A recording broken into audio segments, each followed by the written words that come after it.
মোৰ চেনেলৰ অন্য এটা ভিডিঅ'লৈ সকলোকে স্বাগতম জনাইছোঁ। আজি আমি গৈ আছোঁ এটা বিশেষ বস্তু চাবলৈ। এয়া হৈছে আবেলি সময়, প্ৰায় 4:30মান বজাত, আৰু এয়া বায়ে মই গৈ আছোঁ। মেইন মানুহগৰাকী হৈছে বাৰ কাৰণেই গৈ আছোঁ বাৰু। ইফালে এয়া আহি পাইছোঁহিয়ে, লাগিছে নহয় পূজা পৰিৱেশ ন।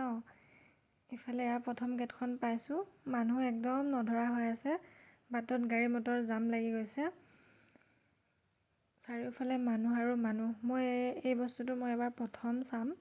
সৰুৰ পৰা শুনি আহিছোঁ স্কুল বন্ধ হয় সেইটো কাৰণত, কিন্তু বস্তুটো মই দেখা নাই আজিলৈকে। আজি প্ৰথমবাৰৰ কাৰণে দেখিম। হয়, মই ছট পূজাৰ কথাই কৈ আছোঁ। বাক দেখি চাগে গমেই পাইছে, খুব ধুনীয়াকৈ সাজি কাচি আহিছে, কাৰণ বায়ে ছট পূজা পালে আৰু আমিও বাৰ লগতে আহিছোঁ। আহি দেখিছোঁ যে নদীখনৰ দুয়োপাৰে ইমান ধুনীয়াকৈ মানুহবোৰে পূজাৰ যিবোৰ সামগ্ৰী সেইবোৰ লৈ খুব ধুনীয়াকৈ পূজা কৰি আছে আৰু সূৰ্য অস্ত যোৱালৈকে অপেক্ষা কৰি আছে। লগতে আমিও চাই আছোঁ। আৰু ইফালে এয়া ব্ৰিজৰ ওপৰতো মেইন ৰোডতো মানুহে নধৰা হৈ আছে। আমি অপেক্ষা কৰি আছোঁ কেনেকৈনো নিয়মবোৰ পালন কৰে তাকে চাবলৈ, আৰু চাই বহুত ভাল লাগিছে, লগতে মনটো খুব শান্তি লাগিছে। লগতে আমিও ধূপ জ্বলাই সেৱা কৰিলোঁ। এয়া সূৰ্য অস্ত যোৱা সময় হৈছে, গতিকে সকলোৱে পূজাৰ সামগ্ৰীসমূহ সূৰ্যদেৱক অৰ্পণ কৰি আছে নি। এয়া দেখিছে নহয়, বাচিসমূহত সামগ্ৰীসমূহ আছে আৰু দাঙি নি এয়া সূৰ্যদেৱলৈ চাই প্ৰণাম কৰি জলত অৰ্পণ কৰি আছে। খুব ভাল লাগিছে। ইফালে এয়া সন্ধিয়াই হ'লহি, সকলোবোৰ নিয়ম নীতি হ'ল। লগতে এয়া সকলোৱে নিজৰ নিজৰ বস্তুবোৰ সামৰি লৈছে ঘৰলৈ নিবলৈ বুলি। আকৌ কাইলৈ ৰাতিপুৱা বোলে আহিব, মই বাৰ পৰাহে গম পালোঁ কথাটো। ৰাতিপুৱা খুব সোনকালে আহিব, 4-5টামান বজাতে আহি আকৌ নিয়মবোৰ কৰিব। সেয়া সকলোৱে মূৰত পাচিসমূহ এনেকৈ নি আছে। সেয়া আবেলি সময়ত বোলে ছট পূজা কি মই বাক সোধোতে ক'লে যে সূৰ্যদেৱৰ ঘৈণীয়েকৰ নাম বোলে ছট মা বুলি ক'লে। তেখেতক আবেলি সময়ত প্ৰণাম জনোৱা হয়, পূজা কৰা হয়, আৰু লগতে কাইলৈ ৰাতিপুৱা সূৰ্যদেৱক প্ৰণাম কৰা হয়।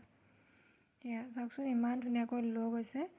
কোনোৱেতো এনেকৈ পাচিটোৰ ওপৰতে বন্তি চাকিও জ্বলাই লৈ গৈছে। দৃশ্যটো খুব ধুনীয়া লাগিছে। এয়া ছট পূজা মাইকী মানুহসকলে পালন কৰে নিজৰ পুত্ৰ স্বামীৰ বাবে। এফালে অফিচৰ পৰা আহি মানুহজনো পালেহি, তেওঁকো ভাবিলোঁ তেওঁ চাওক বুলি, গতিকে সোমাই যাব দিলোঁ। তেওঁ সোমালে, এয়া চালে।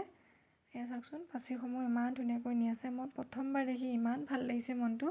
বেলেগৰ নজনা সংস্কৃতি এটা জানিব পালে খুব ভাল লাগে, নহয়নে? নিজৰটো মানুহে কেতিয়াও এৰিব নালাগে, আৰু আনৰটো জানিব লাগে। জনাটোতো একো বেয়া কথা নহয়। গতিকে এয়া চাবলৈ আহিলোঁ, আৰু সকলোবোৰ সামৰি আটাইকেইজনীয়ে ঘৰলৈ গৈ আছোঁ। ৰাস্তাত চাওকচোন কিমান মানুহ, সকলোৱে চাব আহিছে। আৰু বহুত দূৰৰ পৰা আহিছে মানুহবোৰ।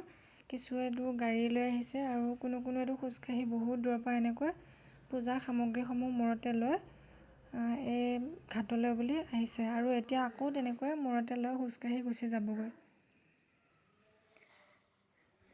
ইফালে আমি ঘৰলৈ গুচি আহিলোঁ। আকৌ এয়া ৰাতিপুৱাৰ দৃশ্য। ৰাতিপুৱা আমি 5মান বজাতে আহিলোঁ। আহি এয়া চাই আছোঁ এতিয়ানো কি কৰা যায় বুলি। আৰু এয়া সূৰ্যদেৱ ওলাব হৈছে, সকলোৱে ৰেডি হৈছে, আৰু ধুনীয়াকৈ সকলোৱে প্ৰণাম কৰি এয়া গোটেইখিনি কাম হোৱাৰ পিছত পানীৰ পৰা উঠি আহিছে। আহি এতিয়া প্ৰসাদ দিব বোলে। আমিও উঠি যাওঁ। আমিও আজিও ধূপ জ্বলাই ধুনীয়াকৈ সেৱা কৰিলোঁ। ইফালে বায়ে ফুট লৈ আছে। কিয় কেনেকৈ লৈ ভালকৈ নাজানো বাৰু। বেলেগকো দি আছে আৰু বাকো বেলেগে দি আছে। আমি যিহেতু ব্ৰত পালন কৰা নাই আৰু ইমান হেৰি কৰা নাই, ধূপ জ্বলাই সেৱা কৰিছোঁ বাৰু, কিন্তু বায়ে ভালকৈ পালন কৰাৰ বাবে বায়ে সকলোখিনি নিয়মেই কৰিছে। আমি অকণমান আঁতৰি আহি এয়া ওপৰৰ পৰা চাই আছোঁ। এয়া সকলোৱে একেবাৰে নাকৰ পৰা ফুট লৈছে, আৰু একেবাৰে শেষত আমি সকলোৱে প্ৰসাদ খাই গুচি আহিলোঁ। প্ৰসাদত আকৌ ঠেকুৱা দিছে দেই।